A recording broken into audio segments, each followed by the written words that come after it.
আসসালামু আলাইকুম, কেমন আছেন সবাই? আশা করি সবাই অনেক ভালো আছেন। আলহামদুলিল্লাহ আমরাও ভালো আছি। চলে আসলাম এক নতুন ব্লগে। তো আজকের ব্লগটা হলো আমি সন্ধ্যা থেকে শুরু করলাম। সন্ধ্যা থেকে শুরু করার কারণ হলো এখন তো আমাদের আর আমরা ঢাকায় থাকি না। ঢাকায় থাকলে সন্ধ্যা থেকে আবদিয়ার জন্য এটা নাস্তা আনা হয়, তা আবদিয়া খায়। তো আবদিয়ার সন্ধ্যা মানে বিকেল বেলার পর থেকে বলতেছে আম্মু ভালো লাগছে না, কিছু খাবো কিছু করে দাও, এরকম বলে। এখন তো কথা শিখছে, কথা জানে এবং কি যা ইচ্ছা ওর যেটা মন চায় ওটা বলতে পারে, যেটা খাবে না সেটা বলতে পারে, কোন পোশাক পরবে সেটাও বলতে পারে, সবকিছু বলতে পারে, কোন জায়গায় ভালো লাগছে কোন জায়গায় ভালো লাগছে না প্রত্যেকটা কথাই বলতে পারে। তো এখন মনে করেন এই সমস্যা হয়েছে যে এখন তো আর বাইরের খাবারটা আমরা খাই না, বাসাতেই বানাইতে হয়। তো এখন প্রতিনিয়ত আমাকে কিছু না কিছু একটা বানাইতে হয়।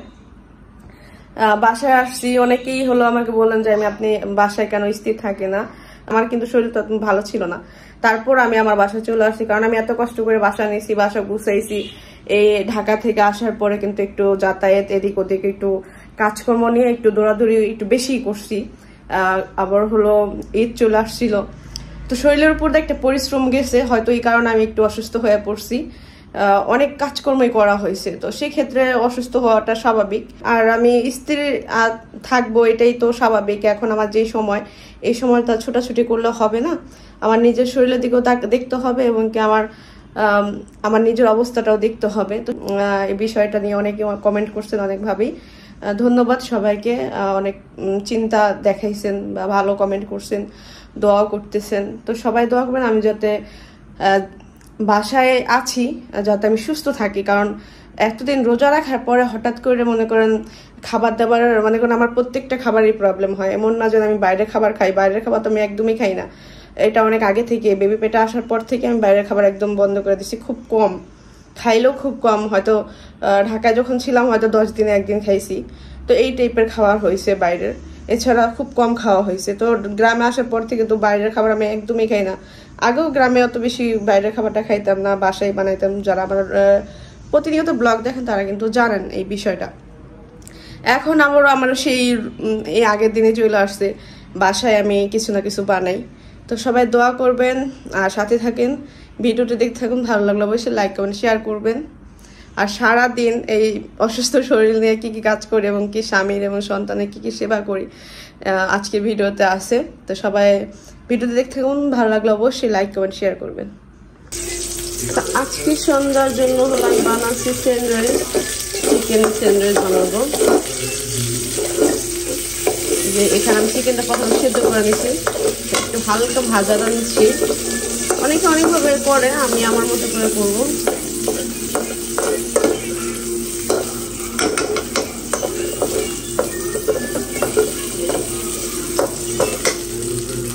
তো ঘরে বসে হলো সিম্পল এই নাস্তাটা আমি আগে খাইতাম, বিক্রমপুর যখন ছিলাম তখন খাইতাম। এখন আসলে ওই ধৈর্য সহ্যটা খুব কম হয়ে গেছে, এখন আর তেমন একটা করে দেওয়া হয় না। কারণ ওই বিক্রমপুর কিন্তু বাইরের খাবারটা খুব কম খাইতাম, বাসায় করতাম আবদিয়ার নিয়ে। তো ঢাকায় তো সবসময় বাইরের খাবারটাই খাইতাম। এখানে হলো আমি সস বানিয়ে নিছি, আর এখানে হলো সরষে কাটা নিছি, আর চিকেনটা ভাইজা নিছি। এখন আমি এই চিকেনটা ছোটো ছোটো করে এই করবো, কুচি কুচি করে। শসাটা আমি কুচি কুচি করে কাইটা নিয়েছি। অনেকে অনেকভাবে করে, কিন্তু এটা আমি আমার মতো করে করি, এটা আমার কাছে খুব বেশি ভালো লাগে। অন্য অন্য সবজি দেওয়ার চাইতে আমি আসলে এই শসাটা আর চিকেন আর মেয়োনিজটা দিয়ে আমি বেশি মজা পাই। তো এখানে দেখতে পাচ্ছেন আমি এখানে বানাই নিয়েছি মেয়োনিজ দিয়া, চিকেন দিয়ে শসাটা বানাই নিয়েছি। আর এইখানে হলো আমি টোস্টগুলো নিয়েছি, টোস্ট একটু বেশি নিয়েছি, সন্ধ্যার নাস্তা যেটা ক্ষুধাও লাগছে অনেক, আর আমরা 3 জন যেহেতু। আর আমি এখানে হলো ঘি নিয়েছি। আমি আসলে এমনিতেই ভাজতাম আগে, ঘি দিতাম না, কিন্তু আজকে ভাবলাম ঘি আসছে ঘি দিই, বাটার দেওয়া উচিত। আর আমি এমনি বাটার এবং ঘি কোনোটাই দিতাম না, আমি শুধু এমনিতে একটু টালতাম এটা, টোস্ট এমনি টাইলা খাইতাম, মানে স্যান্ডউইচ বানাইতাম। তো আজকে ফার্স্ট আমি ঘিটা ইউজ করতেছি, দেখি আসলে কেমন লাগে।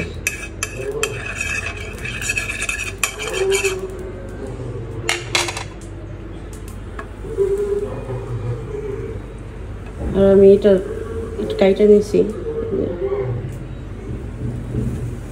এখানে জায়গা হইতেছে না। শাকিব খানের প্রিয়তম মুভি দেখতেছি, কয়েকদিন ধরে শাকিব খানের ফ্যান হয়ে গেছে গা, বেচারা পাগল হয়ে গেছে গা। তো এখানে আমি বানাই নিয়ে আসছি, এখন গরম গরম তাকে দিব।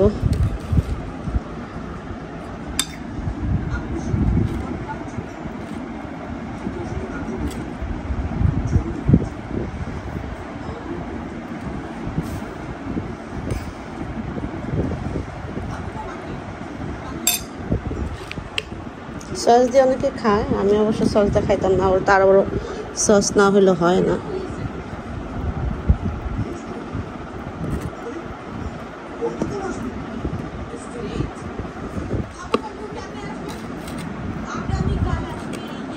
নাও খায়া দাও।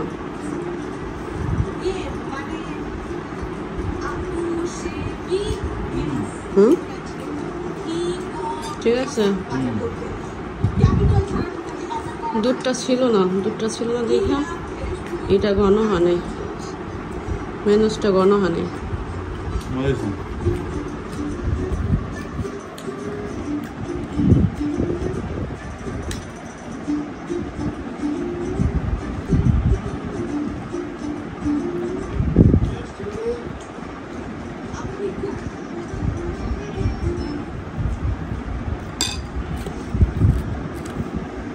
তো এইখানে হলো আমি আবদিয়াকে খাওয়াচ্ছি, আবদি এত পরিমাণ খুশি হয়েছে, মা ইয়ামি, অনেক মজা।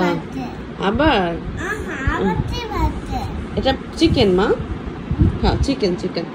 তো আবদি অনেক খুশি হয়েছে, অনেক মানে কি বলবো, ও দেখে অনেক খুশি হয়ে গেছে, কারণ অনেকদিন ধরে আমরা বাইরে, ও আবদিয়া বাইরের খাবার খায় না, তো তাই এগুলো তো বাইরে থেকে আনে, বিশেষ করে আরো অন্যরকম ভাবেই করে, আর আমি ঘরোয়া ভাবে করছি। মজাটা ওই রকম টাইপেরই, আমি সিম্পল ভাবে বানাইছি। এই হলো সকালের নাস্তা। সকালে তো আমি খাওয়াইছিলাম আবদিয়ার স্যান্ডউইচ, তারপরে হলো এখন হলো সকালে নাস্তা দিচ্ছি। এটা তো হালকা পাতলা একটা খাবার ছিল, টমেটো, মাছ, লেবু, শসা, রাইস, এটা হলো ভাত ভাজছি। আবদিয়া এটা খুব পছন্দ করে, এটা দেখলে খুব খুশি হয়ে যাবে। আর এই প্লেটটা দিয়ে ও ইদানিং খাইতে খুব পছন্দ করে আর অনেক খুশি হয়। আর এইভাবে সাজাই দিয়ে আমি সবসময় অনেক, যখনই খাবার দিয়ে আমি সাজাই দেওয়ার চেষ্টা করি, মাঝে মধ্যে হয় না, বেশিরভাগই আমি সাজাই দিই, একটু টমেটো দিই, যখন যেটা থাকে ওটা দিই। এই যে আসো, এই যে তোমার খাবার, খাও। মাছ খাবে না? আচ্ছা ঠিক আছে, মাছ সরাই দেবো। কাটা লাগবে, কালকে মনে হয় মাছ খেয়েছে, মনে হয় কাটা লাগছে, এর জন্য বলতেছে এই কথা। দেখেন কি অবস্থা, চাল আনছো তাহলে, চাল। আমি ফোন দিচ্ছিলাম এই কারণে, আমি ভুলেই গেছি গা। দেখো এই যে বাজার করে নিয়ে আসছে, আল্লাহ রে কেমন লাগলো এবার? হ্যাঁ মজা লাগে, আর অনেক কিছু কেনা আবার যাবে কে? কইছিলাম সকাল সকাল যেতে লেগা, নাহলে বিকেল বেলা যেতে লেগা। এই রোদের মধ্যে যেমনই আমার লাগে করছে, সেমন আবার আমি আমার তোমার লাগে করছি। কেমন থাকে? হ্যাঁ আমার আর কেমন টাকা উড়ে দিয়ে কষ্ট হয়েছে, বাকিগুলো তো মাইছে করছে। বাকিগুলো মাইছে করছে, কে মাইছে করবো কে? আমি শুধু দাদা যারা তাদের হিসাবগুলো বলছি, তারা হচ্ছে গিয়া কেন রোদের মধ্যে যে গেছো, একটা ক্লান্ত আছে না? তাহলে যেমনই মজা নিবা আবার এমনই মজা পাইবা। আমি কইছি বিকাল বেলা যাইতে লেগে যায় নাই, সকালে যেতে কইছি যায় নাই, দুপুর বেলা একটা আজান দিয়েছে। এখন মনে করি আমি রান্না করবো, রান্নাও করতে পারবো। কেন বাসপতি চাল আনছি, তুমি বাসপতি চাল খাইছিস আমি তোমার কাছে? হ্যাঁ হাদা করে না চিনি, বাসপতি চালের দাম আমি জানি তুমি কি করতে পারো, আমি কি জানি না তোমার আমি চিনি না। বাসপতি চাল আনবো আমার লেগে, হয় যেটা এটাও মজা আছে, এই বিস্কিটটা মজা আছে। আরেকটা আছে এই সেম নামটা ওদিনকে আমি খাইছি, চিনি থাকে ওইটা। এটা হচ্ছে ইয়ের জন্য, যে যারা ডায়াবেটিস যাদের, তারা খায় এগুলা। ডায়াবেটিস তাদের বিস্কিট না, এটা সবারই বিস্কিট, তারা বেশি খায়, চিনি নাই ওটাই। তো আমি রান্না বান্না করতে পারিনি, তার কারণে সবজি ছিল না, পেঁয়াজ ছিল না, পেঁয়াজটা কারণে চিন্তা করছি এত পেঁয়াজ তুমি কয়দিন শেষ করবে, তো নষ্ট হয়ে যাবে। আরে বোকা, আমরা এখন কি করব, বাইরে থাকুম, আমরা তো বাসায় থাকুম, টুকিটাকি রান্না বান্না আমার করতেই হয়, এটা খাই ওটা খাই। কিন্তু অনেক পেঁয়াজ, 5 কেজি পেঁয়াজ আমি বহুত বাজার করছি, বহুত খাইছি। 5 কেজি আলু কিন্তু অনেক আলু, এই আলু শেষ করতে পারবে না। এই দেখ তাকান, আমি সারা জীবন বাজার করছি, যতদিন বাজার করছি আমি 5 কেজি ছাড়া বাজার করি নাই। তা আমি জানি কতদিন যায়, কতটুকু নষ্ট হইবই, ওই 2 পচবই, বুঝছো? কিন্তু রোজ রোজ না, এখান থেকে ওখানে, এটা ঢাকা শহর না যে নিচে ঘুরতে গেছো আলু নিয়েও, ঘুরতে গেছো পেঁয়াজ নিয়েও, এটা দেশগ্রাম। দেশগ্রামে বাজার করলে মাসিক বাজার করতে হয়, বুঝলা? নিয়ম কারণ যে জায়গা যা ওটা ওই রকম পালন করার চেষ্টা করো। চাল 25 কেজি নিয়েছি, 10 কেজি বস্তা নাই। হ্যাঁ আমি জানি, এখানে থাকে না, পাই নাই, অনেকগুলো দোকান করছে, হ্যাঁ থাকে না, খুব কম। একটু কমে পাওয়া যায়। ভালো কিছু নিয়েছো। আমি আবার ফোন দিয়ে কথা বলতেছিলাম, আর হঠাৎ করে মনে পড়ছে যে তোমার চালের কথাই বলি নাই, ইম্পর্টেন্ট যেটা ওটাই বলি নাই। ফোন দিতে চাইছিলাম, তুমি ফোন ধরো নাই, ফোন দিছিলাম, নেটে দিছিলাম, যে আমি কি নাম্বারে দিছি নাকি তোমার কল? যাক, এখন কি তুমি যাইবা নাকি? নিয়ে আসবা, নিয়ে এলে টাকা থাকলে নিয়ে আসো। তাই? আচ্ছা, এখন এই টাকা হয়ে গেছে, যাক। তো আমি হলো ঘর দর গুছাইতেছি, আপনাদের ভাইয়া তো গেছে বাজারে, তারা বাজার পাঠায় হলো আমি ঘর দর সবকিছু ক্লিন করলাম। মজার একটা বিষয়, আমি কালকে তো মনে হয় কালকে আমি তাকে, কালকে না পরশু দিন না, কালকে সকালবেলা আমি তাকে এই দিছি, আলু দিছি। ওই আসছে, আসছো একা নেই,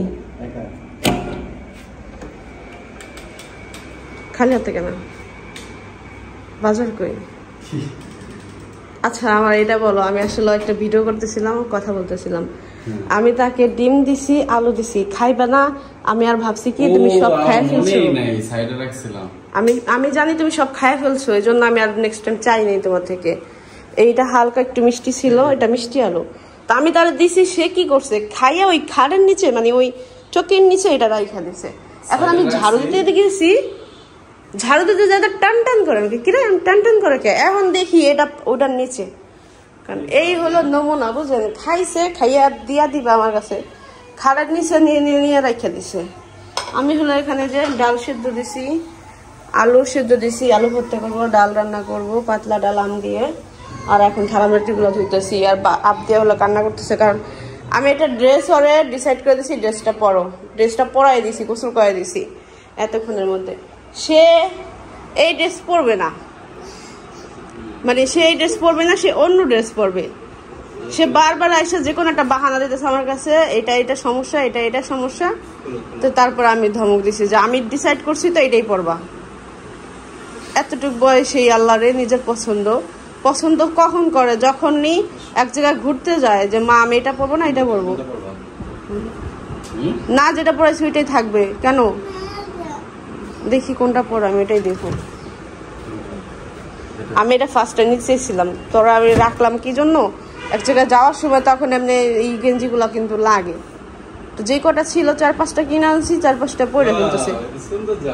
এটা তুমি দেখলাও কিভাবে? আমি ফার্স্ট এটা বের করছিলাম ওর জন্য, পরে ভাবলাম যেটা রাইখা দেই, পরবর্তীতে লাগবে, এই জন্য আর এটা পরাই নেই। কিন্তু না, সেই নতুনটা পরবে, নাটক।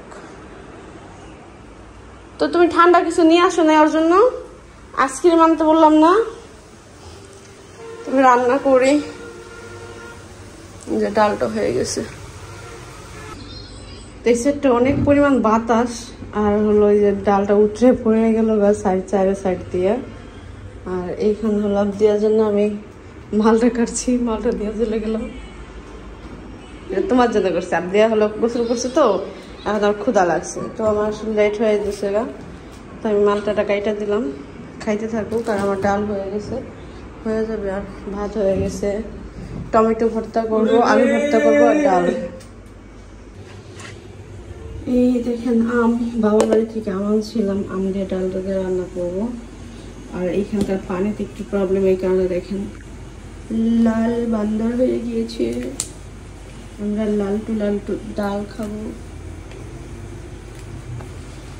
কার কার বাড়িতে এরকম পানি লাল হয়ে যায় একটু বলবেন কমেন্ট করে, নাকি আমরাই শুধু লাল খাচ্ছি।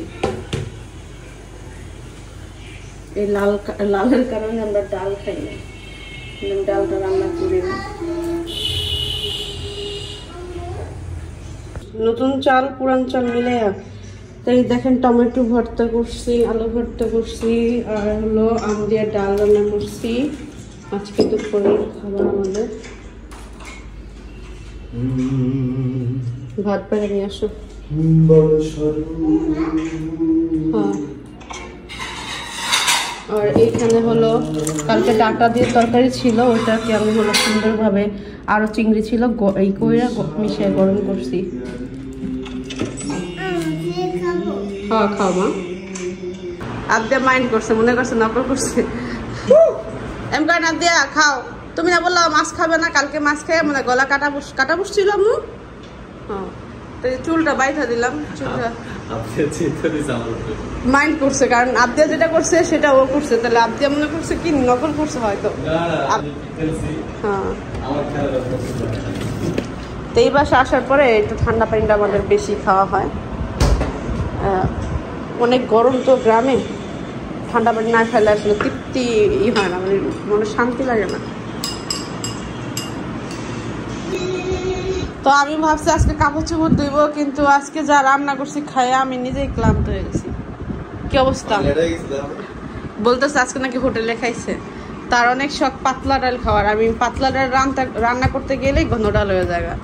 তো আজকে যে ডাল রান্না করছি, মানে আমি তো রান্না বসাই, আমি আরো অন্য কাজ করি, সব ঘর ধোয়ার অনেক কাজ করি, থালাবাটি ধুই, নাহলে ঘর ঝাড়ু দিয়ে বিছনা গুছাই, মানে অন্য রান্না বান্নার দিকে ফোকাস যায়। তো এই জন্য সবসময় ডালটা পাতলা না হয় না, একটু ঘন হয়ে যায়। তো সে একবারে পাতলা ডাল পানি পানি পছন্দ করে, তো ওই ডালটা আমার হয় না, বেশিরভাগই আমার এরকম ঘন হয়ে যায়, কারণ অন্য কাজ করে যে শুধু রান্নার ফোকাস থাকি না যে। তো আজকে আমি একদম অনেক পানি দিছি, 2 বার পানি দিছি আমি, সত্যি কথা যে একবার পানি দিছি শুকিয়ে গেছে, ওরকম হয়ে গেছে। কারণ আমি ওইটা ডাল বসাই আমি পেঁয়াজ কাটতে বসে পড়ছি, সবজি কাটতে বসে পড়ছি, তারপর পানি দিয়া তখন আম দিছি, পেঁয়াজ দিছি, তারপর আবার এসে রান্না করছি। তো যাই হোক, রান্না করা সহজ, রান্না করে দেয় যে ধাও করে জ্বলতেছে। আমি কয়েকদিন ধরে একটু রান্নার ফোকাসে দিছি, পুরো হাত মনে করেন চালাবেলা হয়ে গেছে, ঠোসা পড়ছে, কালকে একটা পড়ছে, তারপরে আজকে কতগুলা পড়ছে, তেল ছিটা পড়ছে। তো রান্না বান্না করতে যে কত কষ্ট। আর দিয়ে আমি পারে না আমি করে নামো। তুমি কি দেখতেছো এগুলা? তো তুমি আর কোনো কিছু খুঁজে পাও না? আপনি এগুলো দেখে না তো, বন্ধ করো। তো এখন আমার খারাপ লাগতেছে যে আমি এখন মানে কাপড় চোপড় ধুবো কিভাবে, যদি আমি আবদিয়া খাওয়ার জন্য কান্নাকাটি করতেছিল, আবদিয়ারে খাওয়াবো এই জন্য খাওয়াইতে বসছি। তারপর চিন্তা করলাম যে আবদিয়ার খাওয়াই দিলে আমি নিজেও খেয়ে নিই। তো এখন আমি ক্লান্ত হয়ে বসছি, রান্না বান্না খাওয়া দাওয়া সব কিছু মিলে। এখন যে আমি কাপড় চোপড় ধুইবো ভালো লাগতেছে না। এই হলো আজকের দিন আমাদের, সকাল থেকে দুপুর পর্যন্ত গেল।